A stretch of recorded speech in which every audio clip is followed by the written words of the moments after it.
Salut tout le monde! Aujourd'hui, on se retrouve pour une nouvelle vidéo et c'est déjà le temps de faire le bilan du troisième trimestre. J'avoue être dans des sentiments un peu mitigés sur ces 3 derniers mois. Peut-être pas mitigés, mais en tout cas, weird feelings, ok? Donc, on va pouvoir explorer tout ça dans cette vidéo. Au travers, comme d'habitude, mes petites statistiques, mon blabla de vie littéraire et pour finir, mes highlight lectures des 3 derniers mois. Pour commencer avec les statistiques, on va y aller vraiment comme d'habitude. Il n'y a rien qui change parce que pourquoi changer une formule gagnante? Au niveau de mes livres lus, j'ai lu un total de 21 livres. Donc j'en ai lu 4 en juillet, 5 en août et 12 en septembre. Donc, ces 21 livres-là, ça correspond à un total de pages de 3903 pages. Sinon, pour ce qui est du nombre de livres que j'ai ajoutés dans les 3 derniers mois, on s'élève à un total de 24 livres. C'est la dérape, mais c'est pas grave.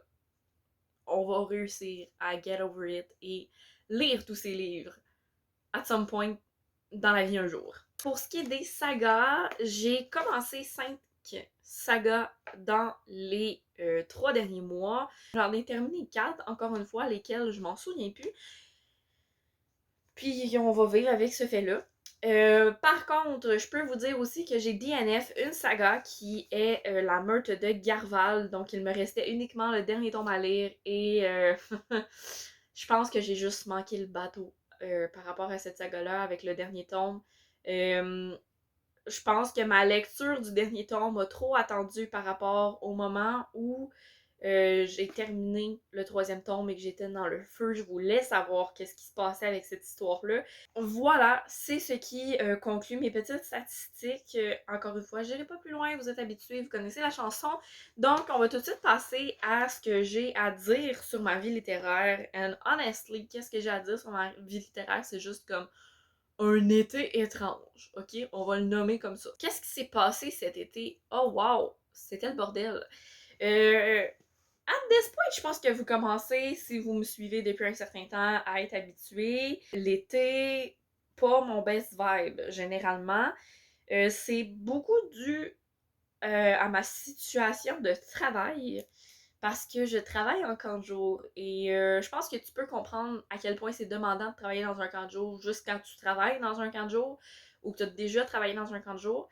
Et honnêtement, ça brûle, ok? Ça brûle et je me sens bien avec cette information-là. Ce que je veux dire par là, c'est que je suis très à l'aise avec le fait que en juillet, majoritairement, mais aussi un peu en août, on se mentira pas, ma lecture, c'est pas foufou, ok? C'est vraiment les mois où je lis le moins, alors que l'été, on s'attend à pouvoir lire beaucoup, non. Vraiment, moi, c'est totalement le contraire. Donc, voilà, ça donne ce que ça donne, j'ai envie de dire. Mais, autant je suis à l'aise avec ça, autant je suis un petit peu moins à l'aise avec ce qui s'est passé après ces semaines-là de mon côté. Mais juste avant de vous parler de ça, je suis un petit peu confuse, je m'excuse. Mais avant de vous parler de cette fin d'été un petit peu étrange, je voulais quand même prendre le temps de mentionner le série starter. On va le dire demain. Mais oui, qui est un challenge qu'a créé Elise de la chaîne A Book and a Cup, qui honnêtement m'a permis de lire en juillet, parce que on dirait que de baser mes lectures sur ce challenge-là, j'avais comme une ligne directrice. Puis, somme toute, j'ai eu des bonnes lectures. Si on exclut le DNF que j'ai fait, j'ai eu des vraiment bonnes lectures. Donc, je suis vraiment satisfaite de ce point de vue-là. Et ben merci Elise pour cette création. C'était vraiment intéressant et j'ai bien hâte de le refaire l'année prochaine. Pour ce qui est de ma fin d'été, on va adresser l'éléphant dans la pièce parce que c'est vraiment ça, l'éléphant dans la pièce de mon 3e trimestre. C'était weird, ok? Moi, je m'attendais honnêtement à ce que ça fasse comme l'année dernière. J'ai mon été un peu push niveau lecture parce que je suis éclatée à chaque fois que je reviens du travail. J'ai le goût de lire, mais juste l'incapacité totale parce que mes yeux ferment juste à ma vie courante, genre. Juste comme finir ma soirée, c'est compliqué, là. en revenant du travail, donc je m'y attendais. Par contre, je m'attendais à ce qu'en sortant de ce feeling-là d'été, de travail, je m'attendais à ce que ça aille mieux. Que la lecture, ça reprenne. Que ça. Let's go, tu sais, là, je veux tout lire, je sais plus où mettre la tête. Mais en même temps, ça avance les lectures. Puis bon, peut-être que je lis pas autant que je peux lire dans d'autres moments, dans d'autres mois, mais quand même, tu sais, on se rapproche un petit peu plus des statistiques que j'ai d'habitude dans mon année, blablabla. C'est vraiment pas comme ça que ça s'est passé. Vraiment, vraiment pas. Puis ça a été un petit peu un choc, je pense. Je me suis retrouvée dans une situation où, ben, j'avais envie de lire, mais je savais pas quoi lire. Il y a rien à quoi je m'accrochais.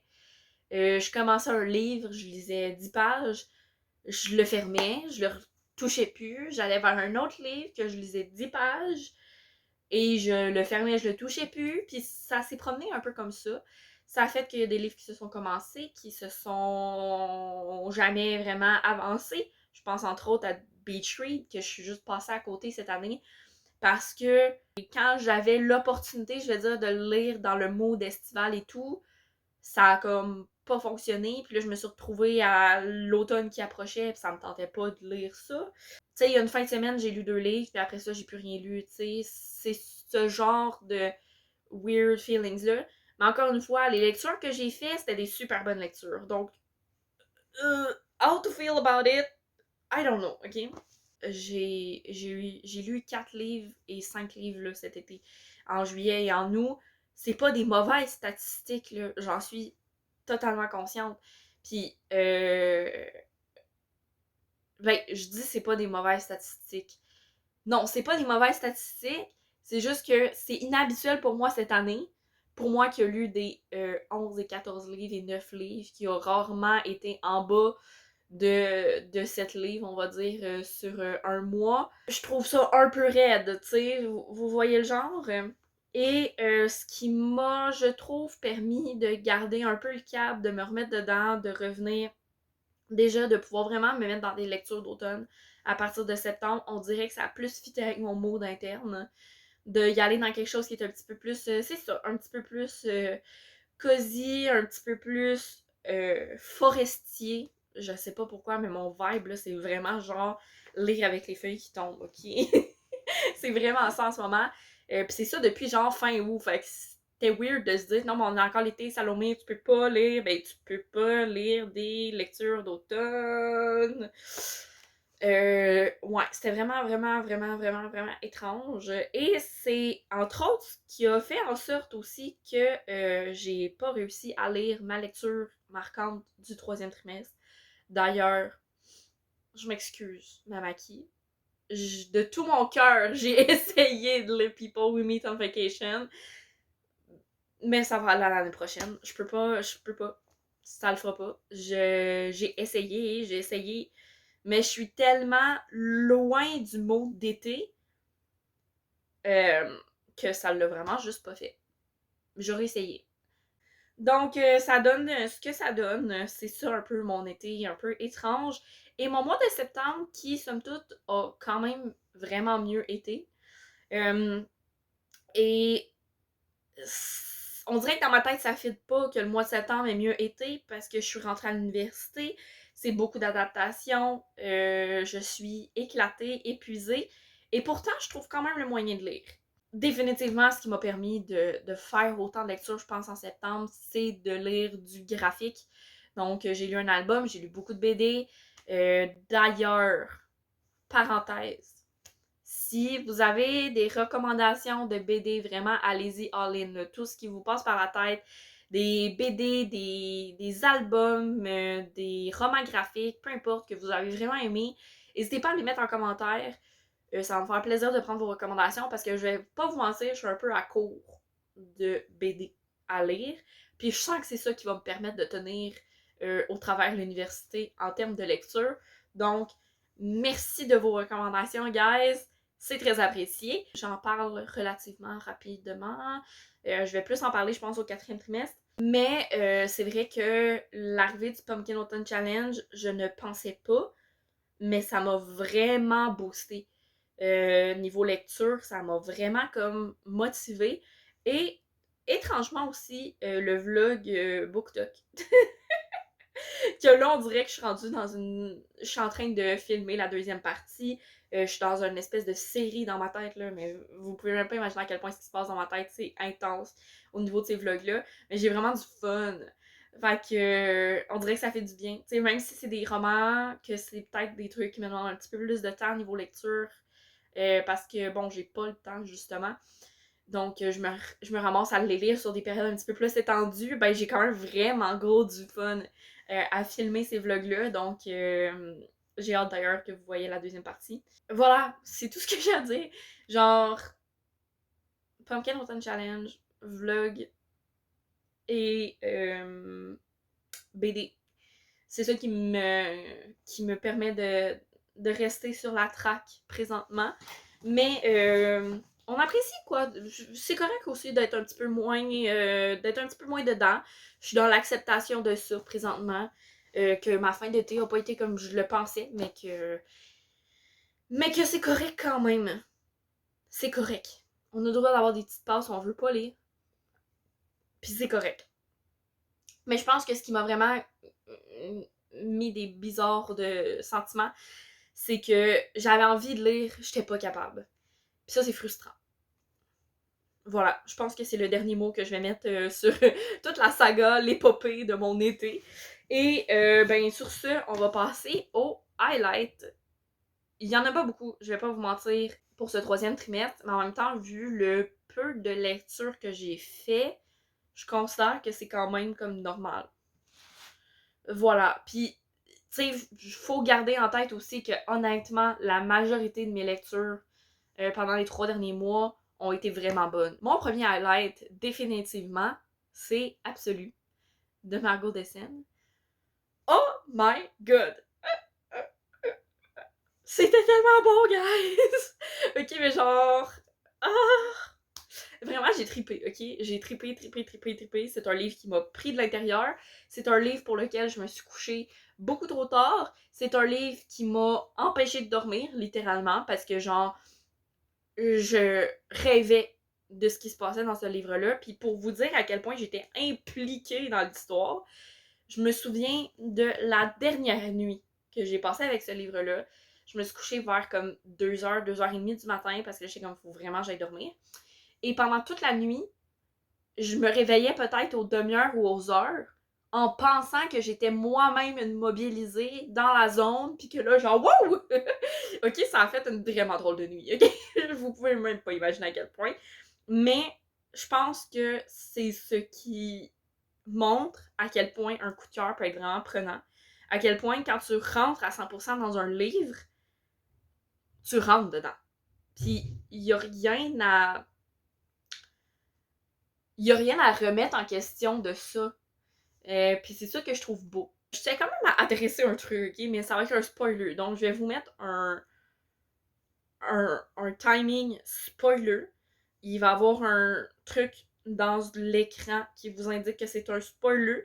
Donc, si vous voulez pas être spoilé sur Absolu, je vous invite à partir loin devant. Et ben sinon, restez. Parce que c'est un avis très intéressant. Là, ce que je vais dire, c'est par rapport à quelque chose que j'ai vraiment plus vu dans la gang de Patreon d'Élise. Parce qu'ils ont fait la lecture commune il y a quelques mois. Fait que moi, j'arrive en retard pour la lecture commune. Mais j'ai quand même pu voir tous les commentaires. J'ai pu voir le vlog exclusif que Élise a fait aussi. Puis quelque chose qui est revenu. Puis que j'étais comme pas d'accord. Mais j'étais vraiment trop lâche pour l'écrire. Essayer d'écrire ça. Donc, je le mentionne right now, ok? J'ai vraiment beaucoup apprécié le fait que ce soit juste une phrase pour désactiver la chose. J'ai trouvé que ça changeait de comme d'avoir un truc comme trop compliqué. Genre, le fait que ce soit simple, mais que ce soit une suite de circonstances qui amènent à ça, je trouve ça vraiment intéressant. Je pense aussi qu'on va avoir des réponses par rapport à la chose dans le deuxième tome, minimalement dans la suite de la série. C'est quelque chose qui a vraiment dérangé, fait que j'étais comme, ok. Mais honnêtement, moi, ça m'a vraiment pas dérangé. Puis, Ben, je pense que, tu sais, comme je disais, c'est que ce soit un ensemble de choses qui nous amène à ça aussi. Oui, c'est simple d'avoir juste une phrase à dire, mais en même temps, la chose, ben, c'est la première fois qu'elle parlait à quelqu'un quand elle a parlé à Prime. Tu sais, qu'elle l'étripait pas, la personne, genre, you know the vibe. Euh, Fait que comment il aurait pu savoir que la chose pouvait parler, tu sais? C'était comme pas quelque chose qui était connu, en tout cas de mon avis. Ensuite, c'était quelque chose qui était en latin. Il n'y a pas beaucoup de personnes dans cette société-là qui apprennent le latin, sauf les érudits de cet univers-là. Et c'est... Donc, sans Édouard, concrètement, on n'aurait pas pu avoir une compréhension, une traduction, ou peu importe. Ça nous prenait Édouard là-dedans. Euh, et j'ai l'impression aussi que le fait que ça n'ait pas été connu, par exemple, par les mobilisés, c'est parce que les mobilisés, c'est vraiment comme un moyen de pression, de contrôle. Toute cette histoire-là avec la zone, avec la chose, j'ai l'impression que c'est juste comme du contrôle de la part du gouvernement. Donc, tu sais, on est dans une dystopie, là. Genre, at some point. C'est sûr que le gouvernement est fucké, là. Genre, c'est sûr.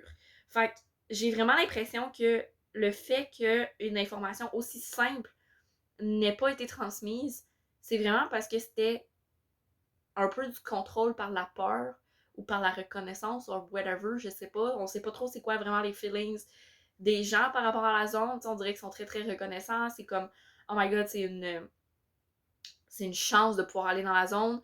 Mais en même temps, tu te rends compte que les mobilisés sont pas tant contents d'y aller, puis qu'ils sont comme, ok, je sais que je devrais prendre ça pour une chance, mais en même temps, ben, pour un honneur plus qu'une chance. Mais comme en même temps, je sens que j'étais pas mue à autre chose, tu sais, que j'étais fait pour autre chose, puis j'aurais pas dû y aller.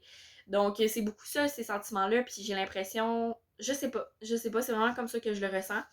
Et voilà, donc c'est pour ça, je pense que ça m'a vraiment pas dérangé que ce soit quelque chose de, entre gros guillemets, très simple.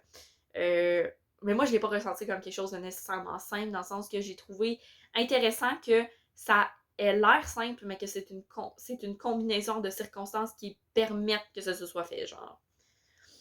You know? Bref, voilà, c'est mon petit hot take par rapport à cette chose. Et sur ce, fin du spoiler et on passe au prochain highlight. C'est mon bébé. Honnêtement, c'est juste comme mon achat de l'année. Je pense que une vidéo de ce type-là, sans parler de Sony, ce n'est pas une vidéo de qualité. Donc parlons de Sony et à toute vitesse. Après ma barre, la F1, c'est vraiment pas mon style, mais je veux dire, c'est Sony.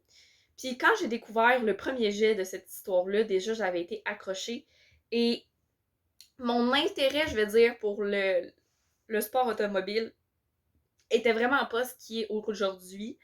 Je dis pas que je suis la fan numéro un du sport automobile, mais déjà, j'ai un petit intérêt qui est vraiment plus important. Donc là, de relire ça avec cet intérêt-là, on dirait que j'étais encore plus dans l'histoire. Puis là, en plus, par rapport au premier jet, ça a tellement été augmenté. Puis tu sais, je pouvais vraiment voir concrètement ce qui avait été changé, ce qui avait été ajouté et tout. Je trouvais ça absolument génial. Donc, vraiment, de retrouver Julian et Sean. Oh, c'est doudou comme romance, là. Genre, let's be honest. Euh, je veux dire, c'est Sony. Fait que c'est sûr qu'il y a des moments où t'es comme. Mais en même temps, c'est vraiment dans ses légères, dans ses summer vibes. Et c'est vraiment pas le même level de je me démolis de l'intérieur que Apprends-moi à voler.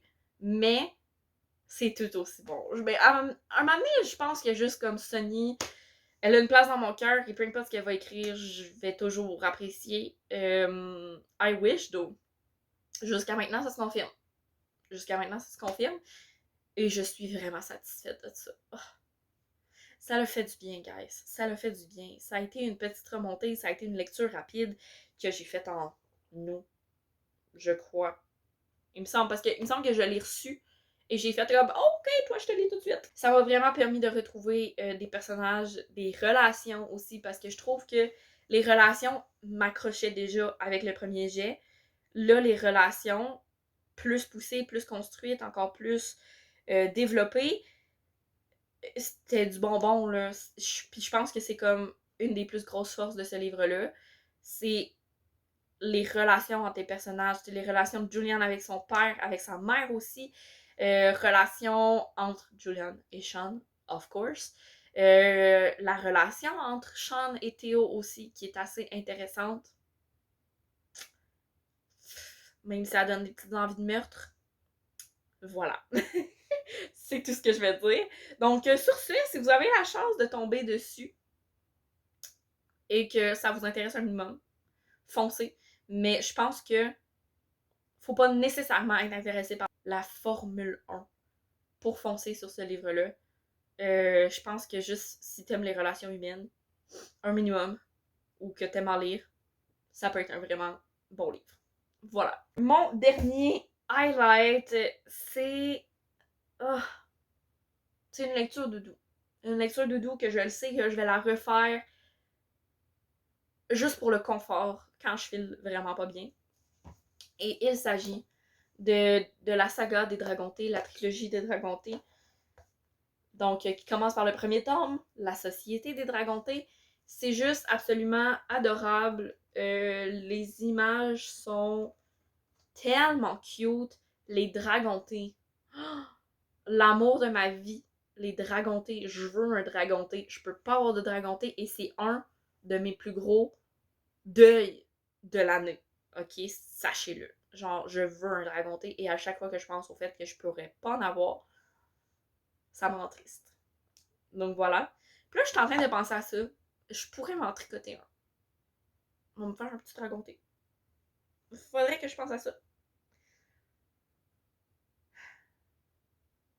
La seule affaire, c'est que je suis pas assez avancée en crochet pour me dire, genre, je vais me créer un pattern. On verra. On verra, je vais réfléchir à la chose, puis on y reviendra à ça. Donc voilà, Dragonté. Encore une chose que j'ai à dire, c'est un hot take, mon dieu. Guys, le premier tome, on est tous d'accord, c'est quoi le premier tome? Là, de mon avis, ok, c'est pas ce que absolument tout nous dit, y compris l'ordre de publication, mais ceci est le deuxième tome, ok, guys? Je vous le dis, de mon avis personnel, ceci n'est pas le dernier tome, c'est le troisième, ok? Parce que ceci suit directement le premier tome avec les mêmes personnages, et les seuls personnages qui sont introduits dans ce tome-là, qu'on ne connaît pas, ben c'est les personnages de ce livre-là, qui pour moi est plus un spin-off de l'autre affaire. Parce que c'est quelque chose qui se passe avant même le premier tome. Qui se passe genre long time ago, avant le premier tome. Et juste, c'est un spin-off, ok? C'est pas le deuxième tome. Non. Non, non, non, non, non. Tu lis le premier, là, La Société. Ensuite, tu lis La Légende. Puis là, t'as comme un closure sur la situation Greta Minette. Puis là, après ça, tu te plonges dans lui, puis oh, tu t'en vas un petit peu découvrir les personnages que tu t'es comme, je les connais pas, les autres. Là-dedans, ben là, tu découvres un petit peu leur histoire, comment ils se sont rencontrés, blablabla. Puis c'est un petit bonus vraiment très sympathique. C'est dans cet ordre-là que je les ai lus, sans honnêtement m'être posé la question. On dirait que pour moi, c'était ça qui était naturel. C'est ma liberté personnelle de lectrice. J'ai décidé que les tomes, je les lisais dans cet ordre-là jusqu'à la fin de ma vie. Voilà. C'est tout ce que j'avais à dire sur les Dragontés. C'est cute, c'est doudou, ça fait du bien. C'est vraiment simple. Mais ça sonne vrai, genre. Et c'est tout ce qu'il faut, c'est tout ce qu'il faut. Ça fait du bien. Donc, j'espère que vous aurez apprécié de me suivre un petit peu dans ces quoi qu'ont été ces 3 derniers mois. Si vous avez aimé la vidéo, n'hésitez pas à la liker et à vous abonner à la chaîne pour être sûr de manquer aucune vidéo que je vais sortir dans le futur. Dans les commentaires, vous pouvez m'indiquer vos recommandations de graphiques. Mais vous pouvez aussi m'indiquer votre plus gros highlight du dernier trimestre, donc des 3 derniers mois. Ça peut concerner la lecture, mais ça peut aussi concerner n'importe quel autre aspect de votre vie. Je serais très heureuse d'en apprendre plus sur vous aussi. Vous en apprenez sur moi, j'en apprends sur vous. On aime ça. Yes! Donc voilà, sur ce, je vous souhaite une excellente journée et je vous dis à la prochaine. Bye bye!